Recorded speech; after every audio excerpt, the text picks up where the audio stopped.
ഇടതോരം ചാഞ്ഞ NSSന്റെ അപ്രതീക്ഷിത നീക്കത്തിൽ അമ്പരന്ന കോൺഗ്രസ് നേതൃത്വം അനുനയ നീക്കത്തിന് NSSനെ തലോടിയും സർക്കാരിനെ വിമർശിച്ചും കോൺഗ്രസ് നേതാക്കൾ രംഗത്തെത്തി. സമവായ ശ്രമങ്ങൾ കോൺഗ്രസ് അനൌദ്യോഗികമായി തുടങ്ങിയിട്ടുണ്ട്. ശനിയാഴ്ച പ്രതിനിധി സഭയിൽ NSSന്റെ രാഷ്ട്രീയ നിലപാട് general secretary G Sukumaran Nair വിശദീകരിക്കും. സമദൂരം തുടരുമെന്ന് NSS general secretary G Sukumaran Nair വിശദീകരിക്കുമ്പോഴും LDFിനോട് ശരിദൂരമോ എന്ന അങ്കലാപ്പിലാണ് UDF നേതൃത്വം. ശബരിമല യുവതീ പ്രവേശനത്തിനെതിരായ പ്രക്ഷോഭം ഓർമ്മിപ്പിച്ചും സർക്കാരിന്റെ അന്നത്തെ നിലപാട് പറഞ്ഞും NSSനെ അനുനയിപ്പിക്കുകയാണ് കോൺഗ്രസ് ലക്ഷ്യം. നേതാക്കളാകട്ടെ കരുതലോടെയാണ് പ്രതികരിക്കുന്നത്. എല്ലാ സമുദായ സംഘടനകളോടും നല്ല ബന്ധത്തിൽ പോകണമെന്നുള്ള ആഗ്രഹമുള്ള പാർട്ടിയാണ് കോൺഗ്രസ് പാർട്ടി. ഞങ്ങൾ അവരൊക്കെ ആരുമായിട്ട് ഒരു വിരോധത്തിലോ ശത്രുതയിലുള്ള ഞങ്ങൾ NSSുമായിട്ടോ SNDP ആയിട്ടോ ഏതെങ്കിലും സമുദായ സംഘടനകളായിട്ടോ കേരളത്തിലെ കോൺഗ്രസിനോ കേരളത്തിലെ UDF നേതൃത്വത്തിനോ ഒരു തർക്കമില്ല.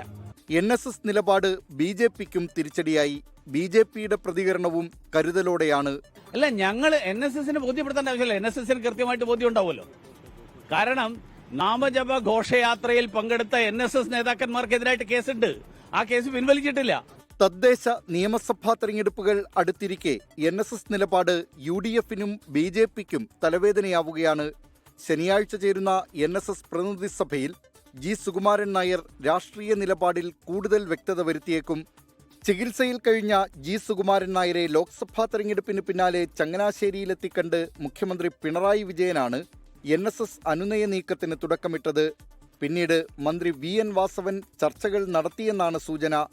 NSSും SNDP യോഗവുമായുള്ള ഭിന്നതയുടെ മഞ്ഞുരുകിയെന്നും അറിയുന്നു.